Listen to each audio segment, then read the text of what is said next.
देश की hard power उसके सैन्य बल और उसके आर्थिक सामर्थ्य के ऊपर निर्भर करती है।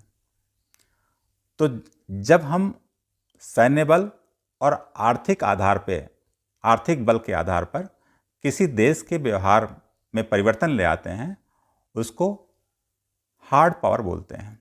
जैसे रूस का यूक्रेन पे हमला, तालिबान का पाकिस्तान के ऊपर हमला, किसी देश के ऊपर आर्थिक प्रतिबंध लगा देना या उनके बैंक खातों को फ्रीज करवा देना, यह सब हार्ड पावर के अंतर्गत आता है।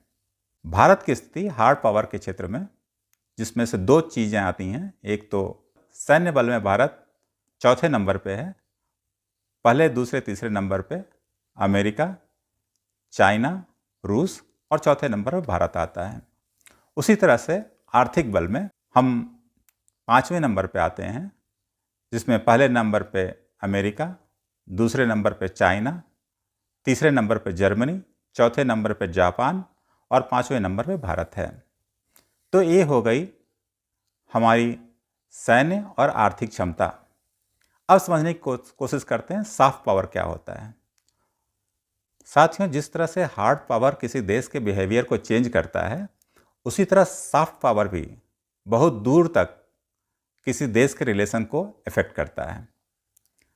सॉफ्ट पावर वो होती है जो बिना किसी फोर्स को यूज किए हुए आप अपने देश के प्रति लोगों के मन में सम्मान जगा सकें। सॉफ्ट पावर किसी देश की वह पावर है जो अपने देश के कल्चरल एक्टिविटी, सांस्कृतिक एक्टिविटी, कल्चरल हेरिटेज से लोगों को प्रभावित करती है। इसमें मेडिसिन भी आती है। जैसे कोविड के समय में हमने 100 से अधिक देशों को कोविड की वैक्सीन सप्लाई किया। उसी तरह से स्पिरिचुअल एक्टिविटी में योग आता है। जैसा कि हम सभी लोग जानते हैं, 170 से अधिक देशों में आजकल योग किया जाता है। अगर कल्चरल एक्टिविटी में देखेंगे तो भारतीय सिनेमा का बहुत योगदान रहा है, जिसमें खासकर राज कपूर साहब का या कई अन्य फिल्मी हस्तियों का, जिसमें अमिताभ बच्चन, शाहरुख खान और अन्य ऐसे कई लोग आते हैं। आप जैसे रूस में जाएंगे तो वहाँ गाना अधिकतर लोग गुनगुनाते हुए सुनाई पड़ जाएंगे, मेरा जूता है जापानी। आप इजराइल में जाएंगे तो आपको वहाँ गाना सुनाई पड़ जाएगा, जिम्मी जिम्मी, वो गाना जो मिथुन चक्रवर्ती के ऊपर फिल्माया गया था।